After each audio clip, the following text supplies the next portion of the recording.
Hello and welcome to Roadrunner Predictions. Today we're headed to the NFL for some Week 12 action. Going to go ahead and give a prediction of all the games.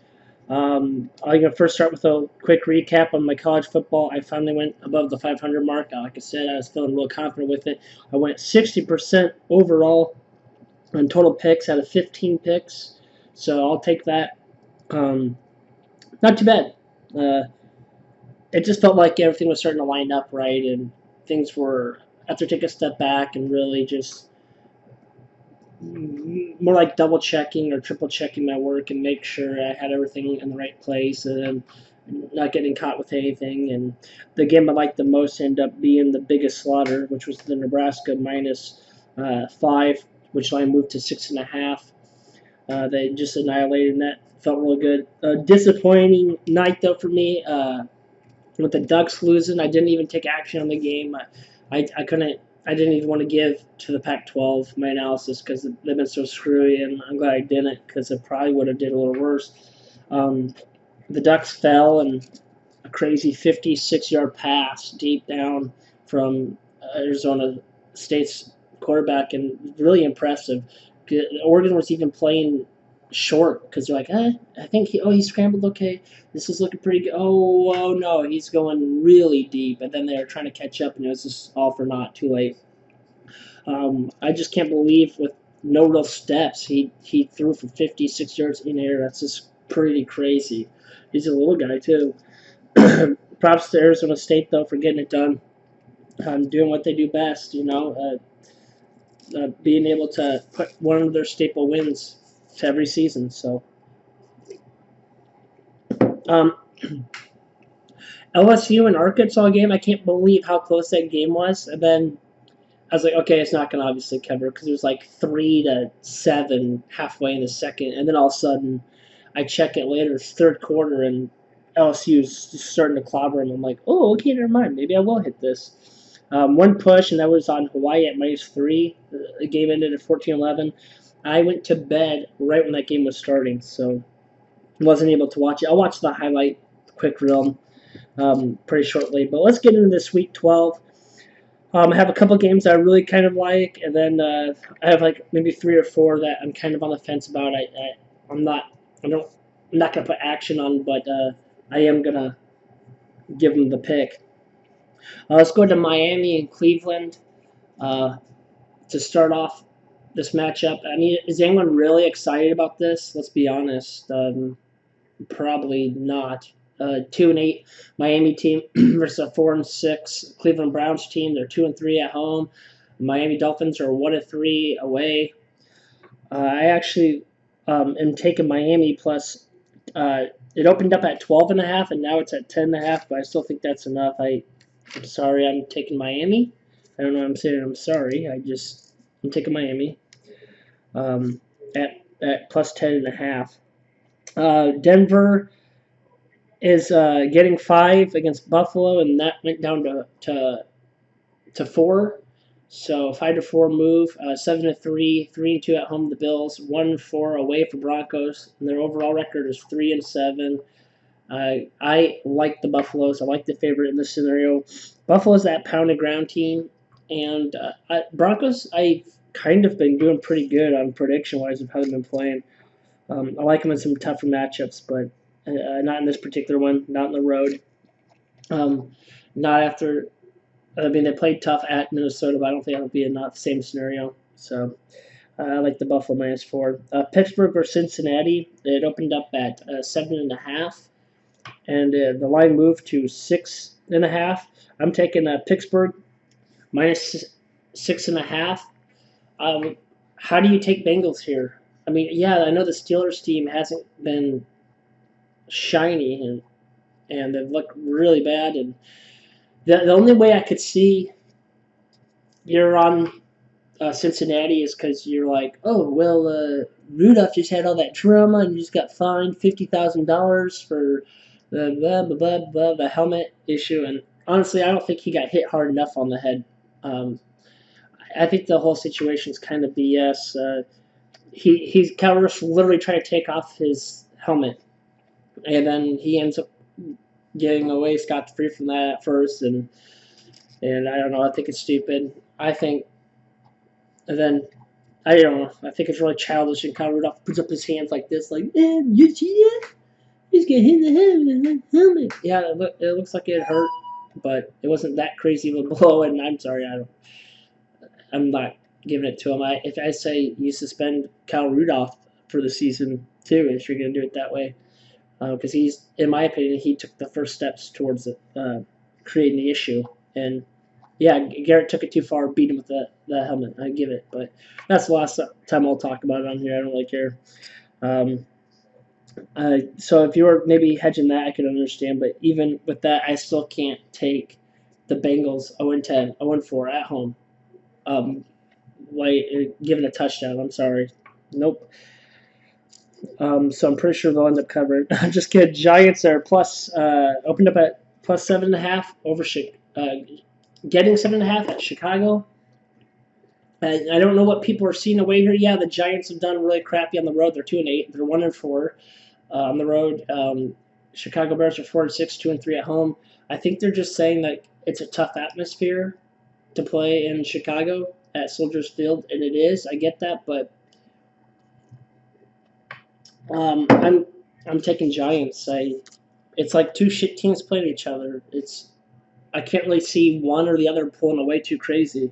So from that, I am taking the Giants at 6.5. Oakland Raiders and Jets. Another game I'm not too thrilled about, but I think Raiders definitely have an edge here.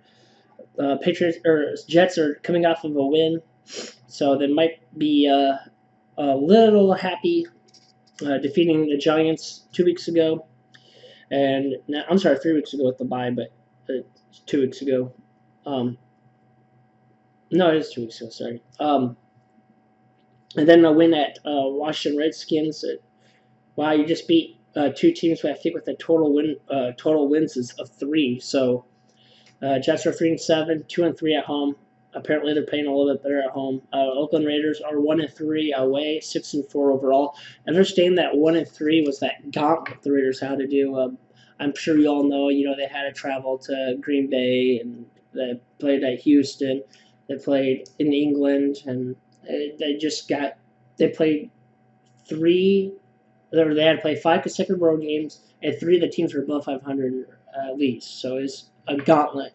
And they finally get back, and then they end up getting a win over a Detroit team that I feel like has been kind of getting the bad end of flags all season. So, but that's standard. I think that team gets cheated more than the other team, and that's the Lions. So I take Oakland.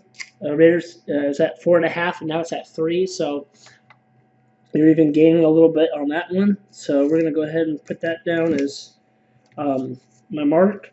Carolina versus New Orleans. Orleans getting 10 points. It says 9.5 here on ESPN, but I just checked the line. It opened up at 11.5, and now it's to 10. I just saw the $5. I haven't seen 9.5, so I don't know where they're getting that from. I didn't see it a single time out of, like I said, the 5 major books. So I don't know where they're getting that. Usually they're pretty good about that. So, but apparently it's 10. There is value on the Panthers, and I understand that. 3-2 away. They're 5-5 overall. Saints are 8-2, and they're 4-1 at home. I see Panthers hanging in a little close, but it's like I'm not gonna go against Teddy Bridgewater or Peyton Manning. So not Peyton Manning. Oh my God. Yeah, the quarterback of all time for the Saints. I'm having a complete brain fart. One of the best top 5 all time. Oh yeah. Do you know his name? I don't apparently right now. I just can't see it. I'm taking the New Orleans at -10. You're getting a 1.5 value just for waiting on that. And yeah, we like it. I can't really see much more about it. Panthers, look at the total points they put up the last 2 games is 19. It's a crapshoot. The Saints only dropped the ball to Atlanta. And I think we had Atlanta in that game actually too, because we knew something was up with that. Forgot what was so fishy about that game that we liked them. But yeah, they're not playing as maybe as dominant, but I think that's enough in the early game. If it was a late game and Carolina Panthers, I'd definitely take the Panthers, but it's not. So it's two scenarios away from me taking them. So we're like New Orleans. Let's go to Tampa Bay and Atlanta. Oh, here's another game. This game I wasn't quite sure about. You have a 3-7 team and versus a 3-7 team. You have a 2-3 Buccaneers away, and then you have a 1-3 home on the Falcons. I mean, does anyone have a real edge on this? I had one theory that plays into this that leans towards Tampa Bay, so that's who we're taking on this. Is I only had the one edge on it, so and that's where we're laying. So I'm having Tampa Bay getting plus 3.5, and it's actually plus 4 now. The line moves, so we like the Tampa Bay. Detroit versus Washington. Let's go ahead and click on this one real quick. Lions are 3-6 with one push, one tie. They're 1-3 and 1 away, so 1-3. Redskins are 0-5 at home. They won one game on the road. Not much to say about this game. The Lions, like I said, I never like taking them because I feel like they get screwed more than ever. But I'm gonna actually take it. I have Detroit getting 3.5 points, and I'm taking them against this horrible Washington Redskins team. So this is like, I think this might be one of the few times all year I've actually kind of would take the Lions. And like I said, there's a couple of games I'm not 100% on. This is one of those games I was just like, between the two, I had to pick. Without looking at paper, I'd take Detroit. The half a point kind of sucks for the 3.5, but I'm like, yeah, I still rather have that than this Washington Redskins team whose attendance is horrendous. Washington Redskins should honestly move, and that's the point to where we're at. I was reading this great article talking about how Washington Redskins, there's so many good teams, or the other teams are doing so well. The Capitals, in hockey, and the Nationals winning the pennant in baseball. So it's like, yeah, it used to be like the glory and pride of the state, but now it's like in last place, and people are like, yeah, they suck so bad that we'd rather watch our other teams that are doing really well. And it deserves some right for hiring Bill Callahan to try to bring that program. Good luck with that. That is god awful decision. You guys will bury your own grave in there. And yes, I have a little experience with that coach at one of my favorite teams in the past. Total dog shit, to say the least. Have fun with that one. Taking Detroit minus 3.5. Seattle versus the Eagles. This game I like, and I like the Eagles. And yes, I get Seattle is awesome. And I get Seattle is making the move, and Russell Wilson has been everything on fire. 23 TDs, guys, with 2 interceptions. That's awesome. I just like Eagles when they play tough teams at home. That's all I'm going to say. They're 5-5. They're 3-2 at home. I know they've had a disappointing loss on. I think I took the Eagles against New England, and I ended up losing that one too. But I still like them. Seattle, tough bout. 2 weeks ago, beating San Francisco in overtime. I guess it got a bye week, though, too. I guess I didn't know that. Usually teams under bye week coming into a game do pretty good. But you could say the same for the Eagles holding New England to 17 and staying inside that game. Actually, they had a few chances, but just weren't able to capitalize. So arguments to be made on both sides, but it's Philly at home. It's dirty. It's nasty. We're taking the Philadelphia. The line opened up at -3 too. Now it's at -1. The public, ESPN here has it 56% pick rate for Philly and 43. Both predict Seattle here, and Seattle in this matchup predictor, it's not accurate because the back end is really heavy on Seattle. So the consensus is heavy on Seattle. In fact, let's go look it up so you're not just taking my word on it. 67% on Seattle. So yeah, don't buy in that. Don't buy in that, or I'm not buying that. Whatever. So we're taking the Philly Dogs. Jackson versus Tennessee. Guys, this is a game I don't care about. I don't have a real opinion about it, but I'll make a pick on it just to add to my total. I do have a winner on here, and I like Jacksonville getting plus 3.5. The line opened up at -3 for Tennessee. Now it's at 3.5 for Jacksonville. And I like Jacksonville. They're 2-3 away. They're 4-6 overall against a 5-5 Tennessee team. They're 3-2 at home. Let's go ahead to Dallas, New England. What do you guys think about this game, huh? Not a lot of drama for it, but everyone's like saying, "Can Dak come up and play to it?" Or a 9-1 New England team, 4-0 at home versus 6-4 Dak Prescott Cowboys team, 3-2 on the 3-2. On the road, playing in Foxborough, Gillette Stadium. I don't know. I like the points, guys. 5.5. It was at 7, and it went all the way down to 5.5, and I'm taking that 5.5. I'm taking not my Dallas Cowboys, but I'm taking the Cowboys. I think they can cover that. I could be totally wrong in this game because I could see Dak falling apart in secondary against this New England defense, but this is how the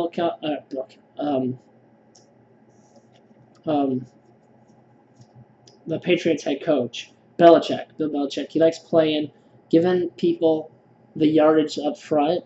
So if Dallas Cowboys can understand that and just play for the win, just make it a patient game and just put 21 points up, they might be able to walk away with the win. I like that. So just feed stupid Ezekiel Elliott, who I'm not a fan of. I make that known every day of the week, if asked. But give him the ball and be a little more patient. Gain those free small yards you're able to gain against New England. Limit your shots down deep instead of trying to be a gunslinging team. And Dallas Cowboys are a pretty balanced team, so I think they can make that happen. And Dak is good enough to extend a few plays to maybe get a shot down in the middle against this New England team. It's hard to crack them on the outside, though, and that's another reason why they're so successful in pulling off wins. Okay, San Francisco, Green Bay. A lot of talk on this game. The better team is San Francisco, and I'm a Packers fan, and I'm saying that straight up. Packers, in my book, have been pretty much given 2 games. So you're 2 games extended on the Packers. They're 8-2. My friend thinks they've been 5-4 when they're 9 games. Like, they really are a 5-4 team if you really think about it. And he's also a Packers fan, so we understand how that works. But 8-2 Packers versus 9-1 San Francisco 49ers. It's not even let me pull up the game. Oh, it doesn't really matter. I don't know why I started doing this. You go to my history, it's like ESPN, ESPN, ESPN. I'll go ahead and do here. I like Rodgers against San Francisco 49ers. I like Rodgers when getting points. That's all I really have to say. The 49ers are the better team. Their defense is better. Their offense is meh. I think okay, I don't want to get too deep, but basically I think whoever wins this game has a really good chance of rematching. These 2 teams have a really good chance of rematching in playoffs. And whatever team wins this time will lose to that team in the playoffs contention. So I'm kind of almost rooting for San Francisco 49ers here. I know it's hard to root against Rodgers as a dog. It's hard to root him against San Francisco because he's still upset and still emotional roller coaster from them not selecting him and selecting Alex Smith. But I'm taking the under. The over-under, it opened up at 45.5, and it's at 47. So we like the under at 47.5. guys, to me, that's money. I can't see a high-scoring game between these two teams, and I could be completely wrong, but I'm I'm looking for it to be. They both know what they have to do. I think stats are going to look pretty good on offense, especially for Rodgers and especially for San Francisco. I think Rodgers is going to be taking sacks, and I think the same for Garoppolo. He's going to be taking sacks too. So it's just going to be this kind of like struggle for every single yard. I think the Seattle and San Francisco game over is going to be higher than this game. But that's my opinion, guys. I'm going with the under at 47.5. I like it.